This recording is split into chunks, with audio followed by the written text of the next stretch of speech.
Hey team, if you're new here, my name is Dani Kilani. I'm a first year medical student in Canada. My hope is that by the end of this video, you're less overwhelmed by the prospect of studying for the MCAT. When I first started studying for the MCAT, I remember how much information there was to take in and how difficult it was to just get started. In this video, I'm going to explain to you how the MCAT is scored, the resources that I used to study for it, as well as the study plan that I used. Check out the timestamps if there are specific things that you want to know about immediately. I'm planning on making more videos about studying for the MCAT, where one will be on study strategies and the other will be on a system that you can use to track your study progress. Make sure to subscribe and hit that bell if you want to hear about them first. I scored in the 98th percentile on the MCAT, and I'll include a score breakdown here. But what I want to address first is what all of these numbers mean. If you're already familiar with how the MCAT is scored, feel free to skip this part. Otherwise, this part is meant for you. Across all test takers, the average score is around 500. And if you took all those scores and put them onto a graph, you would get this shape called a bell curve, which essentially means that most people will score near the average score, with fewer and fewer people scoring in the extreme numbers. The highest possible score is a 528, and the lowest possible score is a 472. The numbers that I've just been saying are the total score, which is the total of the scores of 4 sections on the MCAT. The 4 sections are chemistry and physics, or CP, critical analytical and reasoning skills, or CARS, biology and biochemistry, or BB, and lastly, psychology and sociology, or PS. The number of questions that you get right has to be taken into account with the difficulty of the particular version of the MCAT that you're taking, and after that's done, you'll get a scaled score between 118 and 132. Certain medical schools will put a greater emphasis on particular sections of the MCAT. So it's often important to look at where you're applying and see if you can focus your efforts into the right places. We could probably go into a lot more detail about how the MCAT scoring system works, but this level of detail is enough. And I think going into it further can be unhelpful and overwhelming. In the process of coming up with a study plan, one of the first things that you'll want to do is figure out which resources you want to use. There are 2 general ways of preparing for the MCAT. One of them is by doing a prep course, and the other is by doing self-studying. Although I didn't use a prep course myself, my opinion on them is that they're generally unhelpful and overpriced if you're looking to score in the upper echelons of test takers. There are a few reasons why I say this. The first being that prep courses emphasize passive learning through watching lectures, which is the exact opposite of what you want when preparing for the MCAT. A more efficient learning method is called active learning, which I mentioned numerous times on this channel. To describe the difference in a sentence, passive learning involves taking in information and storing it in your brain, while active learning is a little bit different in that it involves retrieving memories from your brain. Active learning is better for maintaining memories, and it's why you remember things better that you mentally revisit often. As you've probably experienced, watching lectures alone doesn't lead to a lot of information retention, meaning that if you did the same thing for the MCAT, you'd have to self-study anyways. The information itself on the MCAT isn't too complex, so text and video resources are typically enough to learn anything you need to. The second reason why I would avoid prep courses is because they're often a one-size-fits-all approach, which I think is quite problematic. This is because we all have weak areas that require more focus and strong areas that we don't need to put extra work into. If you're convinced that self-studying is the way to go, here are the resources that I would recommend. One of the absolute essentials is a textbook that can teach you the content that you need to know for the MCAT. You're probably aware of many of them, like the Princeton Review, Kaplan, Exam Crackers, and so on. From my research on top scorers, I found that they typically use either the Princeton Review or Kaplan for the chemistry and physics, as well as the biology and biochemistry sections of the MCAT. I'll talk about how you should study for the psychology and sociology section in a bit. I ended up purchasing the Princeton Review box set, and I found that I didn't really like how it was written. For me, there were too many details and not enough diagrams to really understand what was going on. I ended up selling the Princeton Review books and getting the Kaplan ones instead, which I found were a lot more manageable. Now, what's important for you to take away from all of this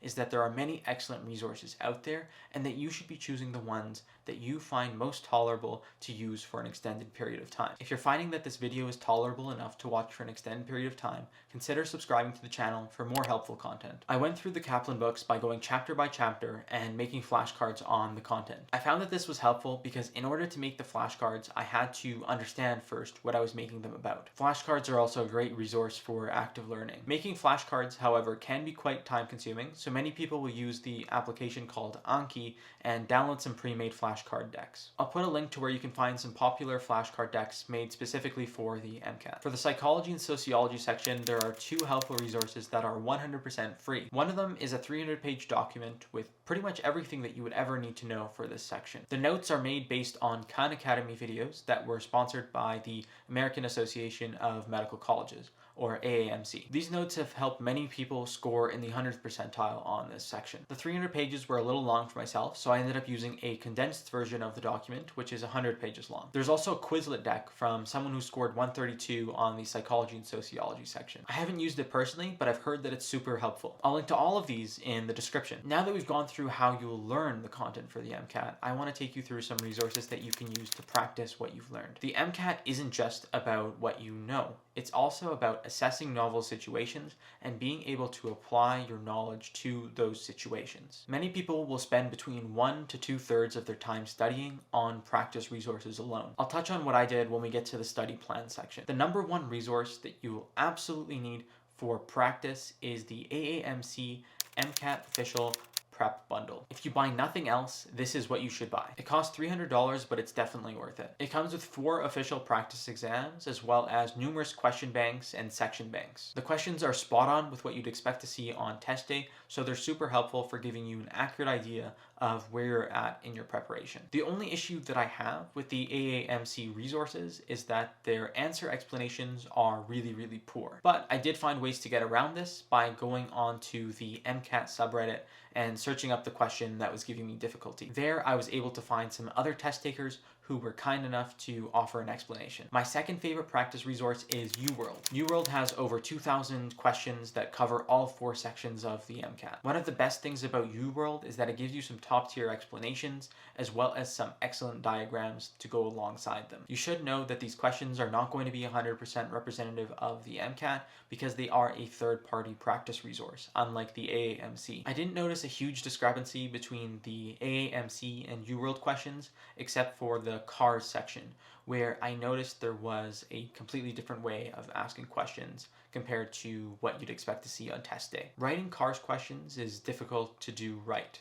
So the creme de la creme of CARS prep resources is going to be those AAMC questions that I touched on first. If you're looking to get started with CARS practice early and don't want to blast through all of your AAMC questions at once, a great resource to get some practice in is Jack Weston. Jack Weston has a free CARS question of the day, and you can use that to do it on the day of, but you can also look back at prior questions of the day and do those, which gives you a lot of free practice for CARS. Again, don't expect that these questions are going to be representative of the real exam, but I did find it helpful to do one CARS passage every morning to try and get faster at reading, as well as trying out new strategies that I could use to answer CARS questions. The question interface Jack Weston uses is also exactly like the one that you'll see on test day, so that can help you get comfortable with highlighting. The last practice resources that I would recommend you consider are the next step practice exams. I only used the free half exam that they provided to try and get an idea of where I was at around a month into studying. Some students will buy more exams from next step, which can help if you're having issues with stamina,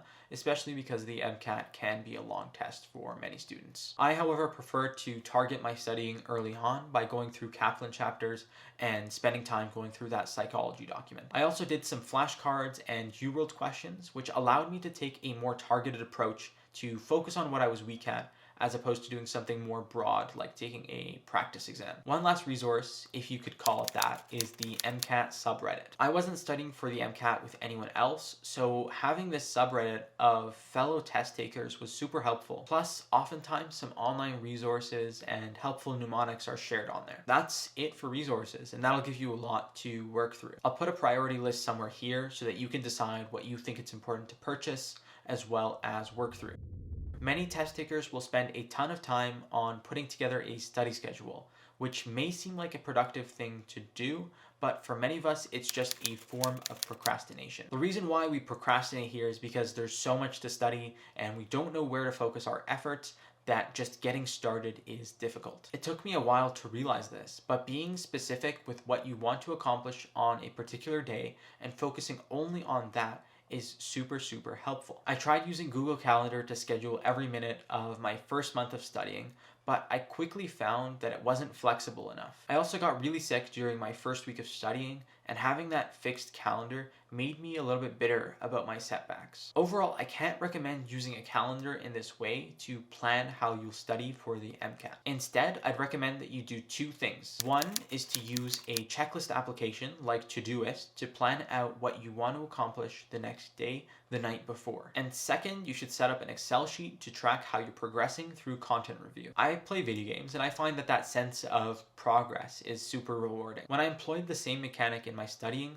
by tracking how I was progressing in going through the Kaplan textbook chapters, I found that I was getting a dopamine hit every time that I finished a chapter. In my process of preparing for the exam, I studied for a total of 4 months while also working part-time at a lab. I wanted to make sure that I was finished my content review by 3 months in, while also having some time to work on flashcards and practice questions. So using the spreadsheet, I took the total number of relevant Kaplan chapters, which is 60, and I tried to see how many I would need to do every single day in order to finish by the time that I wanted to. That left me doing around a chapter a day for 2/3 of the days, which gave me time to work through practice questions as well as the psychology document that I mentioned before. I also tried to work on the Anki flashcards that I put together from that day, but I found that I quickly became overwhelmed with the sheer number of Anki flashcards I was putting together. Unfortunately, I wasn't as good at using Anki as I am now. If you're interested in figuring out how to use Anki quickly, I'll put a link in the description to a video that I did on that topic. I found that keeping my study schedule fairly flexible was the best way to help me stay productive. I caught myself at times when I was getting stuck on a particular topic that was too hard, and I made sure to move on to something a little bit easier so that I could go back and revisit the difficult topic when I had a little bit more bandwidth to handle it. By giving myself that break from a topic, I was able to stop myself from giving up out of frustration and keep myself moving in a productive direction. To work on cars specifically, I made sure to schedule at least 20 minutes every morning to work on a passage from Jack Weston. I was able to get that done before I went to work, which gave me a feeling of accomplishment at the start of my day. I also found that I was best at cars in the morning before I became tired after a day of work. As you go through practice questions for any section of the MCAT, you should keep an Excel sheet and track your mistakes. This is helpful because not only does it give you an idea of where to improve, but it also forces you to go through the thought process of figuring out where you went wrong. There are many ways to set up an Excel sheet like this, but I recommend that you set it up in a way that works for you. Notice how I described my study plan with some general goals, as well as how I decided the night before what I was going to be accomplishing the next day. By doing this, I was able to work around a busy schedule of working and volunteering while also being able to get everything that I wanted to done. The last thing that I want to touch on is the last month of studying, which can be quite straightforward. During the last month, I started using the AAMC resources and put most of my time into going through them. I made sure to give myself time off from work and volunteering to give myself full days to take practice exams. I did one practice exam per week, and on the days where I took a practice exam, I gave myself the rest of the day off. The last month of studying is where you'll want to have the most balance because you don't want to go into the exam being burnt out. So take a day off when you absolutely need one. After every practice exam, I took half a day to review it,